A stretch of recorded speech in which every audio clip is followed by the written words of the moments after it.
Hello friends, welcome back to cinema explainer. ഇന്ന് നമ്മൾ 2026 പുറത്തിറങ്ങിയ സിസ്റ്റം എന്ന ത്രില്ലർ സിനിമയെക്കുറിച്ചിട്ടാണ് ഇന്ന് നമ്മൾ നോക്കാൻ പോകുന്നത്.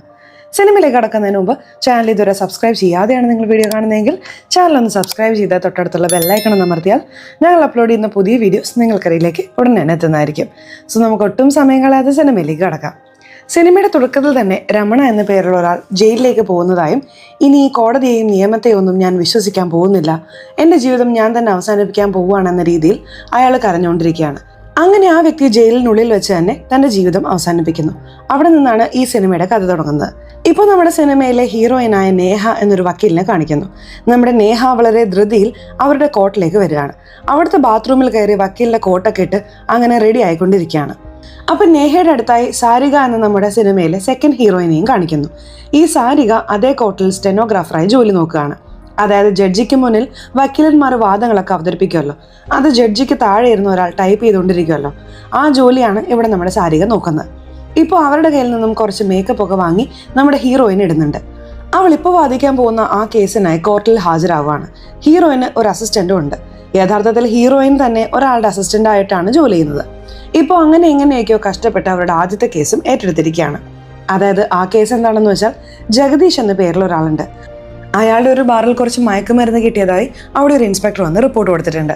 ഇപ്പോൾ ആ ജഗദീഷാണ് ഈ തെറ്റൊക്കെ ചെയ്തത്, അയാളാണ് ഇതൊക്കെ വെച്ചിരിക്കുന്നത് എന്ന രീതിയിലാണ് ഹീറോയിൻ അവിടെ വാദിക്കുന്നത്. എന്നാൽ മറുവശത്ത് എതിർഭാഗം വക്കീൽ ജഗദീഷിനെ സപ്പോർട്ട് ചെയ്ത് അയാൾ ഒരു നിരപരാധിയാണെന്ന രീതിയിൽ വാദിക്കുന്നു. എപ്പോഴും കോടതിയെ സംബന്ധിച്ച് തെളിവുകളാണല്ലോ മുഖ്യം. അങ്ങനെ നിങ്ങളുടെ ഭാഗത്ത് തെറ്റുണ്ടെങ്കിൽ കൂടി നിങ്ങൾ ശരിയായ തെളിവുകൾ കൊടുത്താൽ നിങ്ങൾക്കുള്ള നീതി ലഭിക്കും. എന്നാൽ അത്തരത്തിലുള്ള ഒരു തെളിവും റെഡിയാക്കാൻ നമ്മുടെ ഹീറോയിന് അവിടെ കഴിയുന്നില്ല. ആ കുറ്റാരോപിതനായ ജഗദീഷും വന്നിട്ട് ഞാനാണ് ആ മയക്കുമരുന്നൊക്കെ വെച്ചിരിക്കുന്നത് എന്ന രീതിയിൽ യാതൊരു തെളിവുമില്ല, CCTV പോലും അവിടെ കേടായി കിടക്കുകയാണ് എന്നൊക്കെയുള്ള രീതിയിൽ പറയുന്നു. ഇപ്പോൾ ആ കേസ് കുറച്ചൊക്കെ ആ ജഗദീഷിന് അനുകൂലമായി തീരുന്ന രീതിയിലാണ് പോകുന്നത്. ഹീറോയിൻ തോൽക്കുന്നത് പോലെയാണ് അവിടെ കാണിക്കുന്നത്. ഇപ്പോൾ ഹീറോയിന് ഈ കേസ് കൊടുത്ത ആ വലിയ വക്കീലും അവിടെ വന്നിട്ട് ഇതിനുശേഷം ഈ കേസ് ഞാൻ തന്നെ എടുത്തോളാം, നീ തോക്കുന്ന പോലെയാണുള്ളത്, നിനക്കൊന്നും വാദിക്കാൻ കഴിയില്ല എന്ന് പറയുമ്പോൾ ഹീറോയിന് വല്ലാത്തൊരവസ്ഥയാവുന്നു. സാർ, എനിക്കൊരു അവസാന അവസരം എന്താ, വളരെ കഷ്ടപ്പെട്ടിട്ടാണ് ഈ കേസ് ഞാൻ കയ്യിലെടുത്തിരിക്കുന്നത്, പ്ലീസ് സാർ എന്ന രീതിയിലൊക്കെ ചോദിക്കുമ്പോൾ ഞാൻ ആലോചിച്ച് തീരുമാനിക്കാമെന്ന് പറഞ്ഞ് ആ വലിയ വക്കീൽ അവിടെ നിന്നും പോകുന്നു. കട്ട് ചെയ്താൽ മറുവശത്ത് അതേ കോർട്ടിലുള്ള രവി എന്ന പേരുള്ള മറ്റൊരു വക്കീലിനെ കാണിക്കുന്നു. ഇദ്ദേഹമാണ് നമ്മുടെ ഹീറോയിൻ്റെ അച്ഛൻ. ഇതുവരെ ഒരു കേസ് പോലും രവി തോറ്റിട്ടില്ല.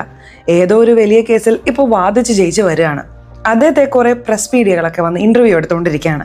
ഇതെല്ലാം ഒരു വശത്ത് നിന്ന് നേഹ അങ്ങനെ നോക്കി നിൽക്കുന്നുണ്ട്. നേഹയുടെ അസിസ്റ്റന്റ് വന്നിട്ട്, മാഡം നിങ്ങളുടെ അച്ഛൻ്റെ അടുത്ത് ഞാൻ എങ്ങനെയാണ് അസിസ്റ്റന്റായി ചേരുക, വല്ല വഴിയും പറഞ്ഞതാ എന്ന് ചോദിക്കുമ്പോൾ നേഹയ്ക്ക് ദേഷ്യം വരുന്നുണ്ട്.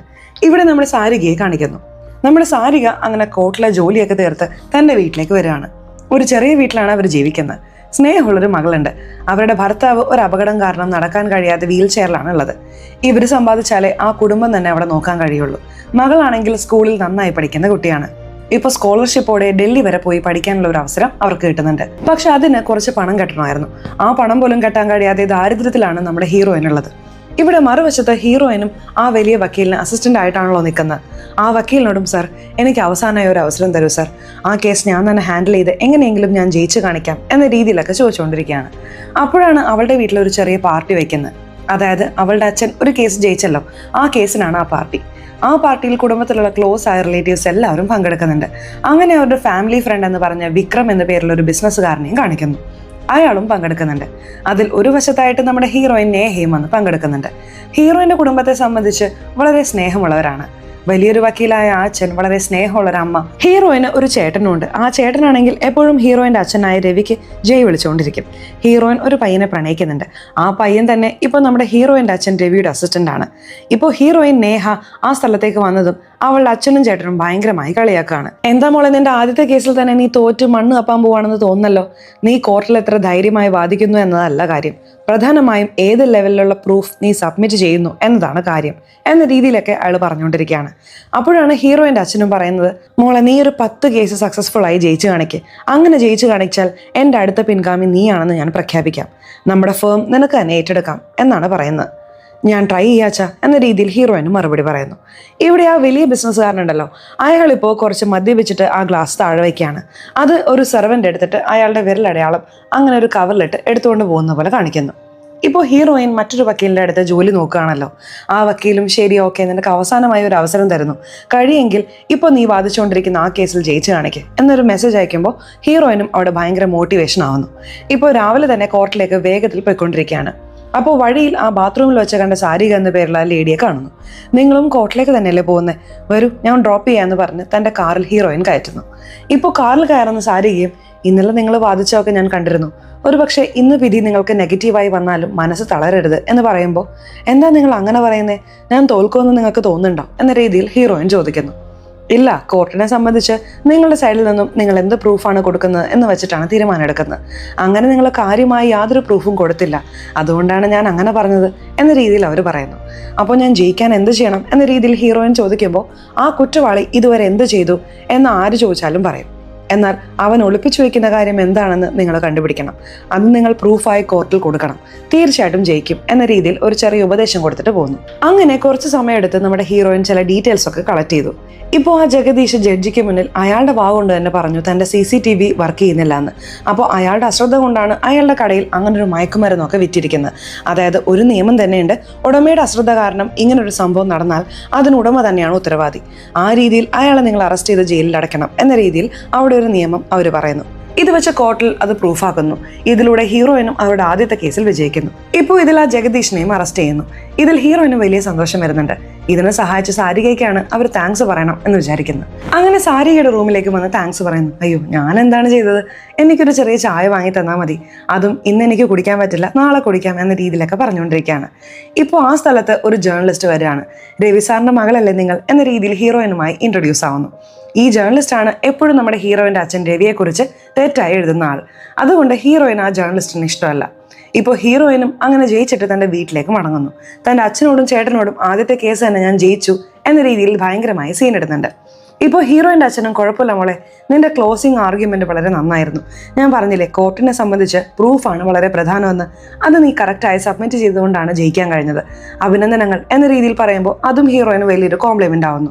ഇന്നലെയാണല്ലോ ചായ കുടിക്കാൻ കഴിഞ്ഞില്ല എന്ന് സാരിക പറഞ്ഞത്, അതുകൊണ്ട് ഇന്ന് ഒരു 5 സ്റ്റാർ ഹോട്ടലിലേക്ക് സാരികയെ കൂട്ടിക്കൊണ്ടുപോയി ഹീറോയിൻ ചായ വാങ്ങി കൊടുക്കുന്നു. ചായ നല്ലതാണെന്ന രീതിയിൽ ഹീറോയിൻ ചോദിക്കുമ്പോൾ സാരികയും ഒരു പരിധിവരെ കുഴപ്പമില്ല എന്ന് പറയുന്നു. ഇനയ എന്ന പേരുള്ള ഒരു ഇൻഫ്ലുവൻസർ ഉണ്ട്, അവർ ഈ റെസ്റ്റോറൻറ്റിന് 5 സ്റ്റാർ കൊടുത്തിട്ടുണ്ട്, അതുകൊണ്ടാണ് നിങ്ങളെ കൂട്ടിക്കൊണ്ട് വന്നത് എന്ന് പറഞ്ഞിട്ട് ഇപ്പോൾ ഒരു കേസ് ഫയൽ അവിടെ സാരികയുടെ മുന്നിൽ ഹീറോയിൻ വെക്കുന്നു. എന്താണെന്ന് ചോദിക്കുമ്പോൾ ഇതെൻ്റെ അടുത്ത കേസാണ്, ഇതിൽ എങ്ങനെയെങ്കിലും നിങ്ങൾ തന്നെ എന്നെ കഴിഞ്ഞ കേസിൽ ജയിപ്പിച്ചതുപോലെ ഐഡിയ തന്ന് ജയിപ്പിക്കണം, ഓക്കെ ആണോ എന്ന് ചോദിക്കുമ്പോൾ എടോ എന്താണിത്, ഞാൻ തന്നെ കോർട്ടിൽ ജോലി ചെയ്യുന്ന ഒരു പെണ്ണാണ്, ഇങ്ങനെ വക്കീലിനെ സഹായിക്കുന്നതൊക്കെ കണ്ടാൽ എൻ്റെ ജോലി തന്നെ പോകും, എന്നെ കൊണ്ട് പറ്റില്ല എന്ന് പറയുമ്പോൾ പകരം ഹീറോയിനും ഒരു കേസിന് ഞാൻ 10,000 രൂപ തരാം എന്ന രീതിയിൽ പറയുന്നു. സാരിക കുറച്ചൊന്ന് ആലോചിച്ച് നോക്കുകയാണ്. ഞാനും പണത്തിൻ്റെ ബുദ്ധിമുട്ടിൽ തന്നെയാണല്ലോ ഉള്ളത്, ശരി 20,000 രൂപ ഞാൻ സമ്മതിക്കാമെന്ന രീതിയിൽ ഇപ്പോൾ ആ സ്ഥലത്ത് ഹീറോയിൻ്റെ കൂടെ ചേർന്ന് സഹായിക്കുന്നതിന് അവരും റെഡിയാവുന്നു. എപ്പോഴും കോർട്ട് ടൈം കഴിഞ്ഞ് ഒരു 2 മണിക്കൂർ നിങ്ങളുടെ ഈ കേസിൽ സഹായിക്കാൻ ടൈം സ്പെൻഡ് ചെയ്യാമെന്ന് അവർ സമ്മതിക്കുന്നു. ഇപ്പോൾ രാത്രി നമ്മുടെ ഹീറോയിൻ താൻ പ്രണയിക്കുന്ന ഒരു പയ്യനുമായി ടൈം സ്പെൻഡ് ചെയ്യുന്നതായി കാണിക്കുന്നുണ്ട്. മറുവശത്ത് സാരികയുടെ തനി നിറവും കാണിക്കുന്നുണ്ട്. സാരികയുടെ ഭർത്താവിന് നടക്കാൻ കഴിയില്ല, വീൽ ചെയറിലാണെന്ന് പറഞ്ഞല്ലോ, അതുകൊണ്ട് സാരിക ഒരു പോലീസുകാരനുമായി ബന്ധം വെച്ചിട്ടുണ്ട്. ഇപ്പോൾ ആ പോലീസുകാരൻ്റെ വീട്ടിലാണ് അവരുള്ളത്. അയാളുടെ കൂടെ ഒന്നിച്ചായിരുന്നിട്ട് ഓക്കെ ഇതിനു മുകളിൽ നിന്റെ കൂടെ നിന്നാൽ എൻ്റെ ഭർത്താവിന് സംശയം വരും, ഞാൻ വീട്ടിലേക്ക് പോവുകയാണെന്ന രീതിയിൽ വേഗത്തിൽ വീട്ടിലേക്കും പോകുന്നു. ആ പോലീസുകാരനും സാരികയുടെ പ്രണയമയക്കത്തിൽ നിൽക്കുന്നതായി അവിടെ കാണിക്കുന്നു. ഇപ്പോൾ ഹീറോയിൻ രണ്ടാമതായി ഹാൻഡിൽ ചെയ്യാൻ പോകുന്ന കേസ് ദിവ്യ എന്ന പേരിലുള്ള ഒരു പെൺകുട്ടിയുടെ കേസാണ്. ആ പെൺകുട്ടിക്ക് ഇപ്പോൾ 19 വയസ്സുണ്ട്. ആ പെൺകുട്ടിയോട് ഒരു വ്യക്തി മോശമായി പെരുമാറി എന്ന രീതിയിൽ അവർ കേസ് കൊടുത്തിട്ടുണ്ട്. എന്നാൽ ഇപ്പോൾ ആ വ്യക്തിയോട് അന്വേഷിക്കുമ്പോൾ ആ പെൺകുട്ടിയുടെ സമ്മതത്തോടെയാണ് ഞാൻ ഇങ്ങനെ പെരുമാറിയതെന്നും ഇപ്പോൾ പണം തട്ടാനാണ് ആ കുട്ടി ഇങ്ങനെ കേസ് കൊടുത്തതെന്നും അയാൾ പറയുന്നു. ഇപ്പോൾ ആ കേസിനെ കുറിച്ച് അന്വേഷിക്കാൻ നമ്മുടെ ഹീറോയിനും ഈ സാരികയും 2 പേരും ഇറങ്ങുന്നു. എതിർഭാഗം വക്കീലും ആ പെൺകുട്ടിയും മേജറാണ്, ഈ പയ്യനും മേജറാണ്. 2 പേരും ഇങ്ങനെ ഇരിക്കുന്ന ഒരു തെറ്റുമില്ലല്ലോ. അതുമല്ല ആ കുട്ടി അത്തരം ജോലി ചെയ്യുന്ന ഒരു പെൺകുട്ടി തന്നെയാണ്, അതുകൊണ്ട് ഇവിടെ യാതൊരു തെറ്റുമില്ല എന്ന രീതിയിലും പറയുന്നു. ഇപ്പോൾ ഹീറോയിനും അവിടെ എന്ത് ചെയ്യണമെന്ന് അറിയാതെ കുഴങ്ങി പോവാണ്. സാരികയോടും കേസിൽ തോൽക്കുന്ന പോലെ ഉണ്ടല്ലോ എന്ന രീതിയിൽ സങ്കടം പറയുന്നു. അപ്പോഴാണ് സാരിക ആ കുട്ടിയെ കാണാൻ 19 വയസ്സുള്ള പോലെയൊന്നും ഇല്ല, ഈ ഏജ് സർട്ടിഫിക്കറ്റ് എല്ലാം വ്യാജമായിട്ട് വേണമെങ്കിലും ഉണ്ടാക്കാം, നിങ്ങൾ ആ രീതിയിലൊന്ന് ആലോചിച്ച് നോക്ക്, ആ പെൺകുട്ടിയുടെ യഥാർത്ഥ വയസ്സ് എന്താണെന്ന് കണ്ടുപിടിക്കണം, അതിനുശേഷം കേസ് നിങ്ങളുടെ ഭാഗത്തേക്ക് വരും എന്ന് പറയുന്നു. അങ്ങനെ ആ പെൺകുട്ടിയുടെ കൈ ഒന്ന് എക്സ്റേ എടുത്ത് നോക്കുകയാണ്. അതിൽ ഹീറോയിന് ഒരു ക്ലൂ കിട്ടുന്നു. ഇപ്പോൾ ആ സ്ഥലത്ത് ഒരു ഡോക്ടറെ വിളിച്ചു വരുത്തി ഈ എല്ലുള്ള ഒരു പെൺകുട്ടിക്ക് എത്ര വയസ്സുണ്ടാകും എന്ന രീതിയിൽ ചോദിക്കുമ്പോൾ അദ്ദേഹം 16 വയസ്സേ ഉള്ളൂ എന്ന് പറയുന്നു. അത് വെച്ച് ഈ കുട്ടി ചെറിയ കുട്ടിയാണ്, അങ്ങനെ ചെറിയ കുട്ടിയോട് മോശമായി പെരുമാറിയതിന് ഇപ്പോൾ അയാളെ നിങ്ങൾക്ക് അറസ്റ്റ് ചെയ്യാമല്ലോ എന്ന രീതിയിൽ അവർ ആർഗ്യുമെന്റ് പ്രൂഫോടെ അവതരിപ്പിക്കുന്നു. എന്നാൽ അതിനെയും എതിർഭാഗം വക്കീൽ വന്ന് പൊളിക്കുകയാണ്. അതായത് അതേ ഡോക്ടറോട് ഈ പെൺകുട്ടിക്ക് 16 വയസ്സേ ഉള്ളൂ എന്ന് നിങ്ങൾ എങ്ങനെയാണ് പറയുന്നത്? കാരണം ഈ എല്ലുള്ളവർ 18 വയസ്സിന് മുകളിലും 19 വയസ്സിലൊക്കെ ഉണ്ടാവുമല്ലോ. കൂടുതൽ വയസ്സുള്ളവർക്കും എല്ല് വളരാതിരിക്കാമല്ലോ. അതിനുള്ള പോസിബിലിറ്റി ഉണ്ടോ എന്ന് ചോദിക്കുമ്പോൾ അതിന് ആ ഡോക്ടറും സമ്മതിക്കുന്നു. ഇപ്പോൾ വീണ്ടും ആ കേസിൽ കുഴപ്പമുണ്ടാവുന്നു. അപ്പോഴാണ് ഒരു ദിവസം നമ്മുടെ ഹീറോയിൻ സാരികയുടെ വീട്ടിലേക്ക് വരുന്നത്. അപ്പോഴാണ് സാരികയ്ക്ക് ഒരു മകളുള്ളതും അവൾ വളരെ കഷ്ടപ്പെട്ട് പഠിക്കുന്നതും സ്കോളർഷിപ്പ് കിട്ടിയതും പുറത്തു പോകാൻ കഴിയാതെ നിൽക്കുന്നതൊക്കെ കേൾക്കുന്നത്. ആ കുട്ടിയെ അവർ സഹായിക്കുന്നു. സാരികയുടെ ഭർത്താവിനെയും കാണുന്നുണ്ട്. അയാൾക്ക് നടക്കാൻ കഴിയില്ല എന്നതൊക്കെ അറിഞ്ഞ് ഹീറോയിൻ വല്ലാതെ ഇമോഷണൽ ആവുന്നുണ്ട്. ഇപ്പോൾ നമ്മുടെ ഹീറോയിൻ അവരുടെ വീട്ടിലിരിക്കുമ്പോൾ അവർക്ക് ആ ജേർണലിസ്റ്റ് ഉണ്ടല്ലോ, അതായത് മുന്നേ സാരികയോട് സംസാരിച്ച ആ ജേർണലിസ്റ്റ്, അയാളൊരു വീഡിയോ അയക്കുന്നു. അതിപ്പോൾ ഇവർ ഹാൻഡിൽ ചെയ്യുന്ന ആ കുട്ടിയുടെ കേസിനെ കുറിച്ചിട്ടുള്ളതാണ്. ആ കുട്ടിയോട് ശരിക്കും ആ വ്യക്തി മോശമായി തന്നെയാണ് പെരുമാറിയിരിക്കുന്നത്. ആ കുട്ടിക്ക് യഥാർത്ഥത്തിൽ 15 വയസ്സ് മാത്രമാണ് ഉള്ളത്. അതിപ്പോൾ വീഡിയോ എവിഡൻസോടെ കിട്ടുകയാണ്. ഇപ്പോൾ ഇത് ഉടനടി കോർട്ടിലും നമ്മുടെ ഹീറോയിൻ സബ്മിറ്റ് ചെയ്യുന്നു. അത് വെച്ച് ജഡ്ജിക്കും ഭയങ്കര ദേഷ്യം വരികയാണ്. ഇപ്പോൾ ഉടനടി ആ പെൺകുട്ടിയുടെ ഭാഗത്തേക്ക് ആ വിധി എഴുതുന്നു. അങ്ങനെ ആ കുട്ടിയോട് മോശമായി പെരുമാറിയതിന് ആ വ്യക്തിക്ക് 20 വർഷം തടവ് ശിക്ഷ കൊടുക്കുന്നു. സോ ഇങ്ങനെ നമ്മുടെ സാരികയോടൊപ്പം ചേർന്ന് നമ്മുടെ ഹീറോയിൻ ഓരോ കേസിലും ജയിച്ചുകൊണ്ടിരിക്കുകയാണ്. ഇവിടെ നമ്മുടെ സാരികയാണെങ്കിൽ അവർ തൻ്റെ ഭർത്താവിനൊപ്പം ഇരിക്കുമ്പോൾ അവരുടെ ഭർത്താവ് കുറച്ച് ഫീൽ ചെയ്യുന്നുണ്ട്. എനിക്ക് നടക്കാൻ കഴിയുന്നില്ല, നിന്റെ നോർമലായ ജീവിതം ജീവിക്കാൻ കഴിയുന്നില്ല എന്ന രീതിയിൽ നീ വല്ല തെറ്റായ തീരുമാനം എടുക്കുമോ? ഇപ്പോൾ നീ പോയിക്കൊണ്ടിരിക്കുന്ന ദിശയൊക്കെ കറക്റ്റ് ആണോ എന്ന രീതിയിൽ ചോദിക്കുമ്പോൾ സാരികയും ഞാൻ എന്താണ് ചെയ്തുകൊണ്ടിരിക്കുന്നതെന്ന് എനിക്കറിയാം, എല്ലാത്തിനും ഒരു കാരണമുണ്ട് എന്ന രീതിയിലും അവിടെ പറയുന്നു. സാരിക ഈ കോർട്ടിലെ ജോലിയും ഹീറോയിനെ സഹായിക്കുന്നതും കൂടാതെ ചെറിയ കുട്ടികൾക്ക് ട്യൂഷൻ എടുക്കുന്ന ജോലിയും നോക്കുന്നുണ്ട്. അങ്ങനെ ഒരു ചെറിയ പയ്യനെ ട്യൂഷൻ എടുക്കാൻ ഒരു അപ്പാർട്ട്മെന്റിലേക്കും പോയി വരും. അങ്ങനെ ഹീറോയിന്റെ കേസ് ജയിച്ചതുകൊണ്ട് മറ്റൊരു പാർട്ടി വരെ വെക്കുന്നുണ്ട്. അതിലും സാരിക പങ്കെടുത്ത് വളരെ നാളുകൾക്ക് ശേഷം രസകരമായി എൻജോയ് ചെയ്യുന്നതായും അവിടെ കാണിക്കുന്നുണ്ട്. ഇങ്ങനെ ദിവസങ്ങൾ കടന്നു പോകുന്നു. ഹീറോയിൻ 1 കേസ് 2 കേസ് എന്നിങ്ങനെ പറഞ്ഞ് ഇപ്പോൾ 9 കേസുകൾ വരെ ജയിക്കുന്നു. ഇനി തൻ്റെ അച്ഛൻ പറഞ്ഞതുപോലെ 10 കേസ് ജയിക്കാൻ 1 കേസ് കൂടി മാത്രമേ ബാക്കിയുള്ളൂ. അപ്പോഴാണ് ആ വലിയ ബിസിനസ്സുകാരൻ്റെ കേസ് എന്ന രീതിയിൽ ഞാൻ തുടക്കത്തിൽ പറഞ്ഞല്ലോ ആ കേസ് വരുന്നത്. ആ ബിസിനസ്സുകാരൻ്റെ പേര് വിക്രം എന്നാണ്. ഓൾറെഡി നമ്മുടെ ഹീറോയിൻ്റെ ഫാമിലി ഫ്രണ്ടാണ്. ഹീറോയിൻ്റെ അച്ഛനുമായി വളരെ ക്ലോസ് ആണ്. അങ്ങനെ ആ വിക്രം ഒരു ആഡ് ഷൂട്ടിൽ നിൽക്കുമ്പോൾ അയാൾക്കൊരു വീഡിയോ വരുന്നു. ആ വീഡിയോയിൽ ഒരു ഇൻഫ്ലുവൻസർ, അതായത് ഇനയ എന്ന പേരുള്ള ആ പെൺകുട്ടിയുമായി അയാൾ ഒന്നിച്ചിരിക്കുന്ന തരത്തിലുള്ള ഫോട്ടോസും വീഡിയോസും ഒക്കെ ലീക്കായിട്ടുണ്ട്. അത് കാണുന്ന അയാളും വല്ലാതെ പേടിക്കുകയാണ്. അതേ ഘട്ടത്തിൽ അടുത്ത ദിവസം നമ്മുടെ സാരിക ഉണ്ടല്ലോ, അവർ അവിടെയുള്ള ഒരു അപ്പാർട്ട്മെന്റിൽ ഒരു ചെറിയ പയ്യനെ ട്യൂഷൻ എടുക്കുമല്ലോ. അങ്ങനെ ആ പയ്യനെ ട്യൂഷൻ എടുക്കാൻ കുറച്ച് നേരത്തെ തന്നെ പോവാണ്. അതായത് ടൈമിങ്ങിൽ കുറച്ച് നേരത്തെ പോകുന്നു. ഇപ്പോൾ ഹീറോയിൻ രാത്രി വീട്ടിലേക്ക് വരാണ്.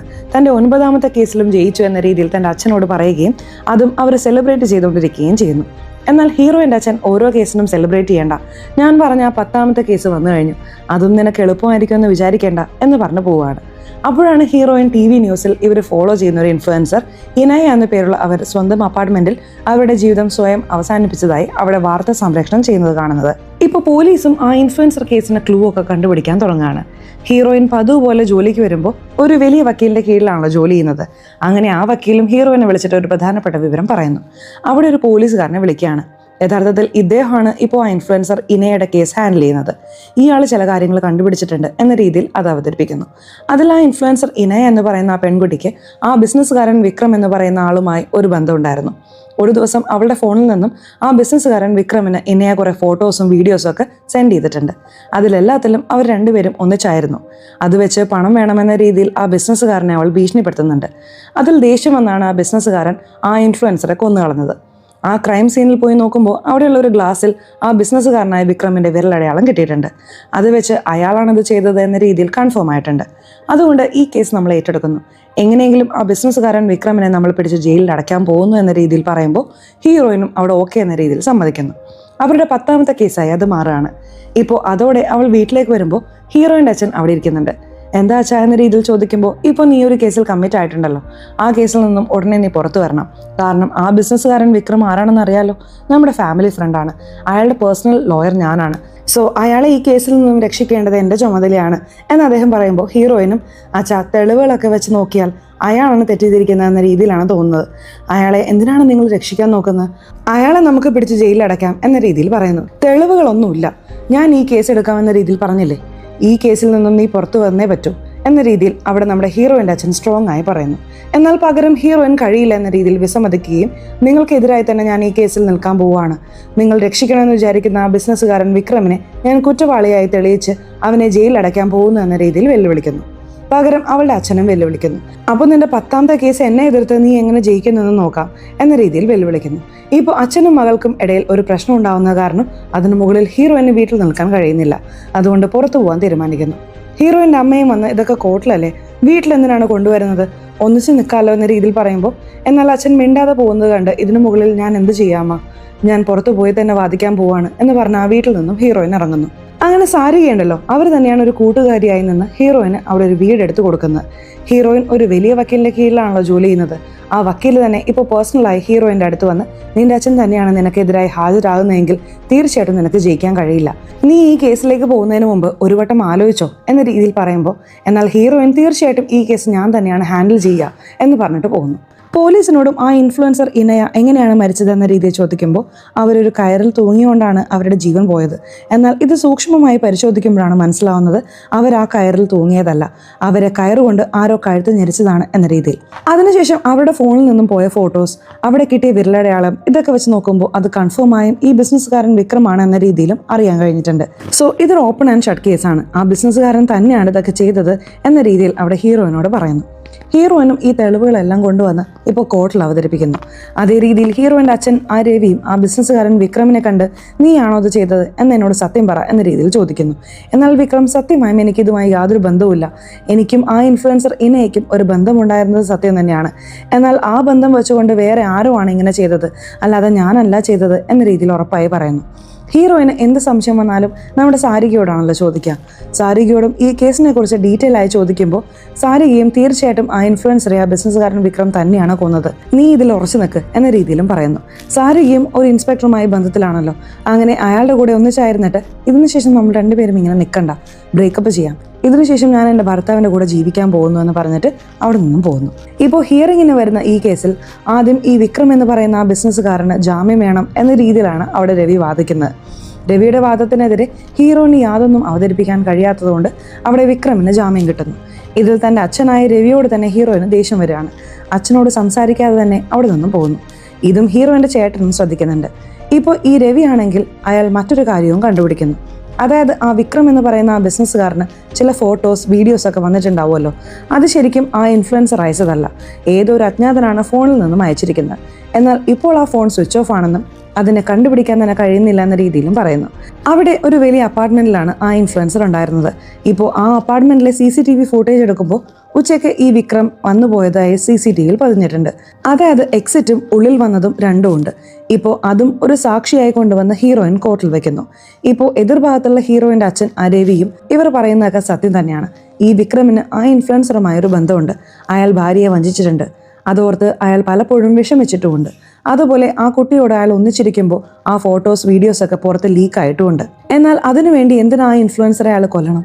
ഇതാ എൻ്റെ കയ്യിലൊരു തെളിവുണ്ട്, ആ ഫോട്ടോസും വീഡിയോസും ഇയാൾക്ക് ആ ഇൻഫ്ലുവൻസറുടെ പേരിൽ വേറെ ആരോ ആണ് അയച്ചിരിക്കുന്നത്, അല്ലാതെ ആ കുട്ടി അയച്ചതല്ല.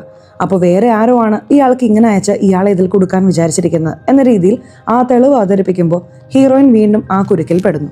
അപ്പോൾ ക്രൈം സീനിൽ വിക്രമിൻ്റെ ഫിംഗർ പ്രിന്റ് ഉണ്ടായിരുന്നതിനെ കുറിച്ച് എന്താണ് പറയുന്നത് എന്ന രീതിയിൽ ചോദിക്കുമ്പോൾ അതും ആരോ ഫേക്ക് ആയിട്ട് റെഡിയാക്കിയതാണ്, ആ ആരോ എന്നത് ആരാണെന്ന് നമ്മളെപ്പോഴും കണ്ടുപിടിക്കണം എന്ന രീതിയിൽ രവി അവിടെ അവസാനിപ്പിക്കുന്നു. ഇപ്പോൾ മരിച്ച ആ ഇനെ എന്ന് പറയുന്ന ഇൻഫ്ലുവൻസറുടെ ഡീറ്റെയിൽസ് ഒക്കെ അന്വേഷിക്കുമ്പോൾ അവരുടെ അക്കൗണ്ടിൽ 3 ലക്ഷം രൂപ മാത്രമേ ഉള്ളൂ എന്ന രീതിയിൽ അറിയാൻ കഴിയുന്നു. എന്നാൽ അവർ താമസിക്കുന്ന അപ്പാർട്ട്മെൻറ്റ് 4 കോടി രൂപ വിലയുള്ള അപ്പാർട്ട്മെൻ്റ് ആണ്. അതെങ്ങനെ അവർക്ക് വാങ്ങാൻ കഴിഞ്ഞു? അതും ഒരു ഇൻഫ്ലുവൻസർക്ക് ഇത് എങ്ങനെ കഴിയും എന്ന രീതിയിൽ ഇവർക്കൊരു ചിന്ത വരുന്നു.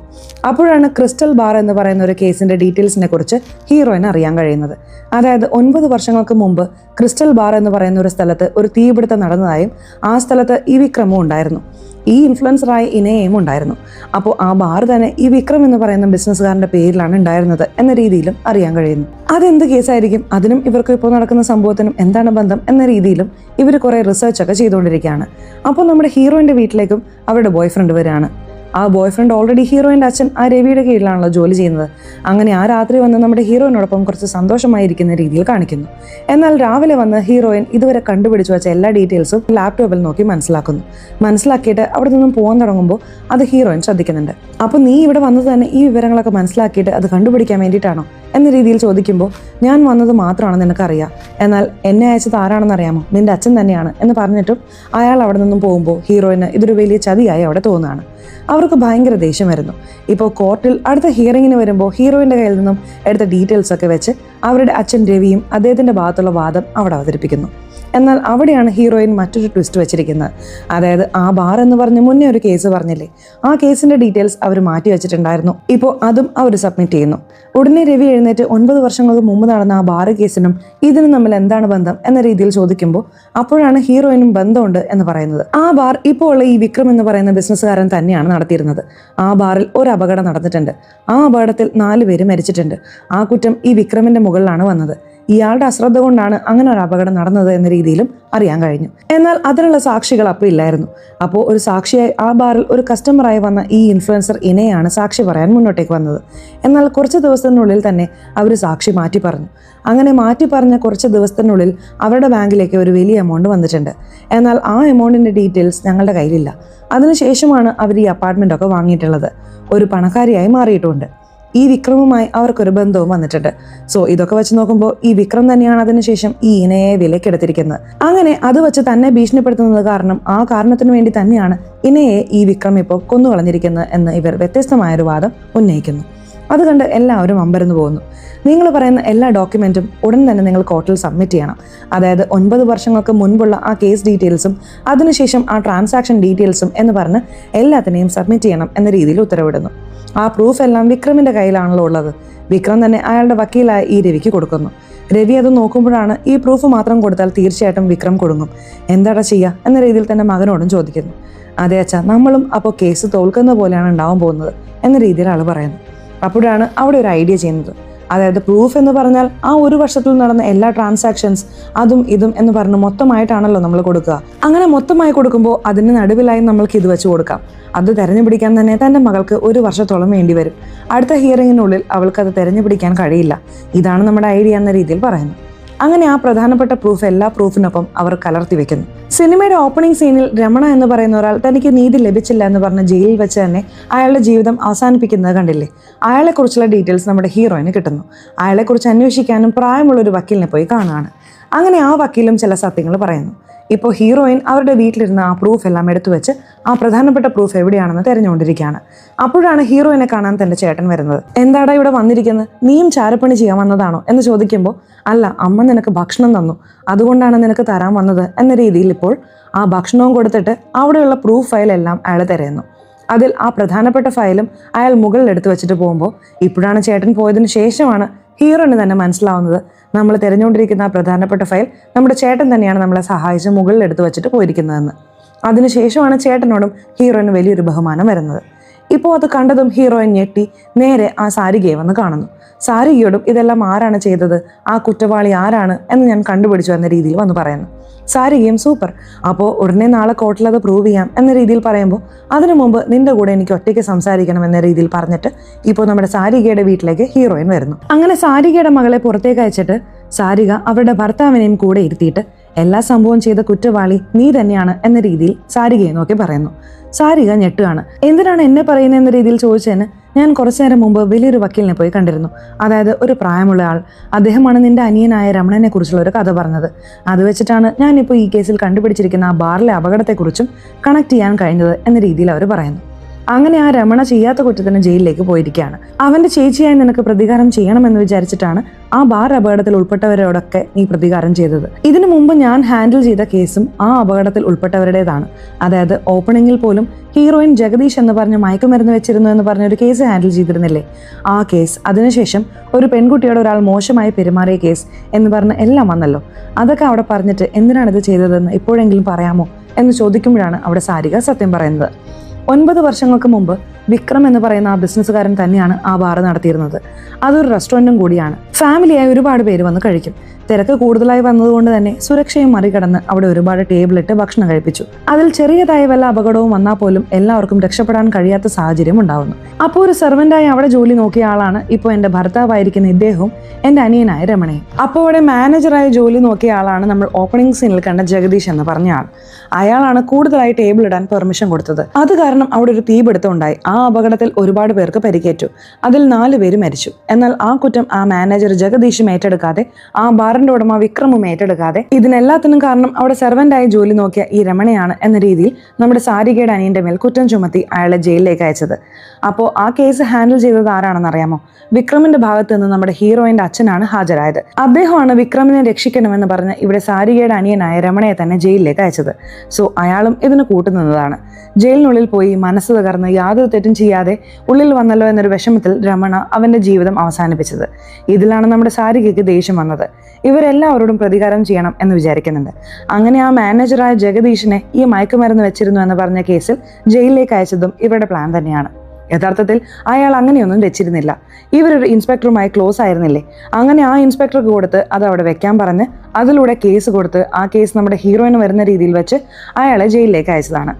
രണ്ടാമത് ആ മോശമായി പെരുമാറിയ വ്യക്തിയും ഈ കേസിൽ ഇൻവോൾവ് ആയവൻ തന്നെയാണ്. സോ ഓരോരുത്തരെയും ഇങ്ങനെ ശിക്ഷിച്ചിട്ട് ഇതിനെല്ലാത്തിനും മൂലകാരണമായിരുന്ന ആ ബിസിനസ്സുകാരൻ വിക്രമിനെ വലിയ രീതിയിൽ ശിക്ഷിക്കണമെന്ന രീതിയിൽ അവർ ചിന്തിക്കുന്നു.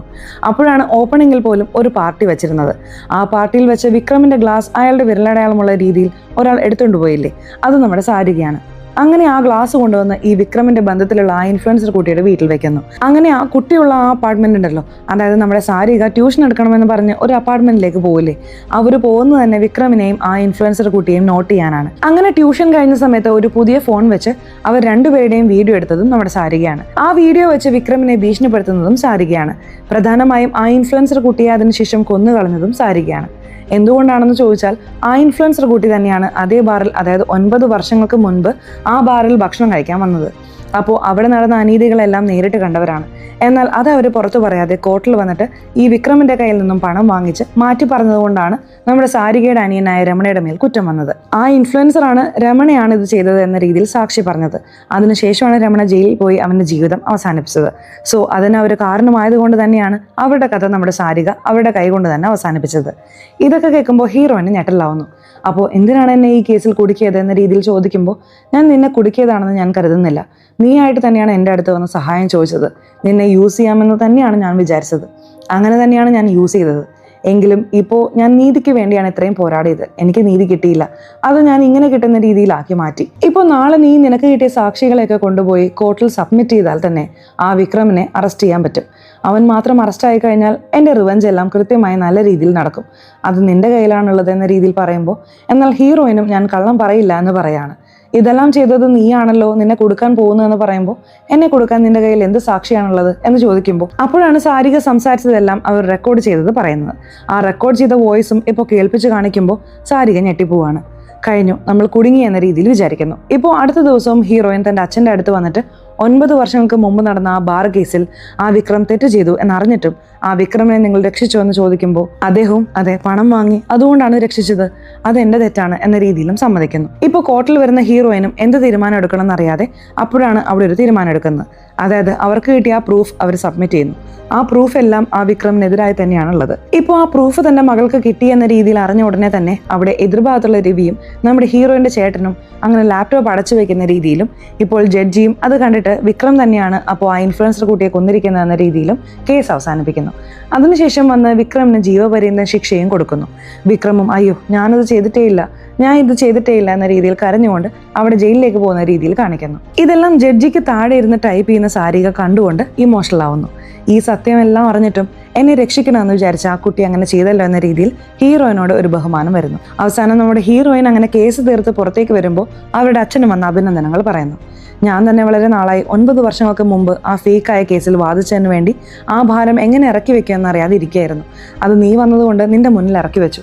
ഇപ്പോൾ നീ അതിൽ ജയിച്ച് ആ വിക്രമിന് ഏതോ ഒരു രീതിയിൽ ശിക്ഷ വാങ്ങിക്കൊടുത്തു, അത് തന്നെ മതി എന്ന രീതിയിൽ പറയുമ്പോൾ പകരം ഹീറോയിനും ഞാൻ തന്നെ ഇപ്പോൾ ഒരു സത്യം മറച്ചു വെച്ചിട്ടാണ് ഇങ്ങനൊരു കേസ് സോൾവ് ചെയ്തിരിക്കുന്നത്. എന്നാൽ ഞാൻ മറച്ചു വെച്ച ഈ ഭാരം ഞാൻ ആരുടെ അടുത്ത് ഇറക്കി വെക്കും എന്നറിയുന്നില്ലല്ലോ എന്ന രീതിയിൽ മനസ്സിൽ വിചാരിച്ചുകൊണ്ട് അവിടെ ഒരു ഫേക്ക് ചിരിയോടെ പോകുന്നു. അവസാനം നമ്മുടെ ഹീറോയിനെ നമ്മുടെ സാരിക വന്ന് കാണാണ്. തനിക്ക് ചെയ്ത സഹായത്തിന് നന്ദി പറയുന്നുണ്ട്. എങ്കിലും ഹീറോയിന് സാരികയോട് സംസാരിക്കാൻ താല്പര്യമില്ല. കാരണം അവർ നേർവഴിക്ക് നടന്നില്ല എന്ന രീതിയിൽ ഫീൽ ചെയ്യുന്നു. എന്നാൽ നിന്റെ മകൾക്ക് വേണ്ടിയെങ്കിലും ഇതിനുശേഷം നീ സമാധാനമായി ജീവിക്കണം എന്ന് പറഞ്ഞ് സാരികയെ അവിടെ നിന്നും അയക്കുന്നു. ഇപ്പോൾ ഹീറോയിൻ നീതി ഏത് രീതിയിൽ കിട്ടിയാലും അത് നീതിയാണ് എന്ന രീതിയിൽ പറഞ്ഞ് ഈ കഥ അവസാനിപ്പിക്കുന്ന രീതിയിലും നമ്മുടെ സാരിക അവരുടെ ജീവിതം സന്തോഷത്തോടെ ജീവിക്കുന്ന രീതിയിലും ഈ സിനിമ അവസാനിക്കുന്നു. സോ സിനിമ എങ്ങനെയുണ്ടായിരുന്നു? ഇഷ്ടപ്പെട്ടോ? സിനിമയെക്കുറിച്ചുള്ള നിങ്ങളുടെ അഭിപ്രായങ്ങൾ തീർച്ചയായിട്ടും കമന്റ് ബോക്സിൽ രേഖപ്പെടുത്തുക. പോലെ തന്നെ അതുപോലെ ചാനൽ ഇതുവരെ സബ്സ്ക്രൈബ് ചെയ്തിട്ടില്ലെങ്കിൽ ചാനൽ ഒന്ന് സബ്സ്ക്രൈബ് ചെയ്ത് ഈ വീഡിയോ ഇഷ്ടപ്പെട്ടാൽ തീർച്ചയായിട്ടും ഒരു ലൈക്ക് കൊടുത്തരാൻ മറക്കല്ലേ. സോ ഇനി അടുത്തൊരു വീഡിയോയിൽ കാണുന്നവരെ ബൈ.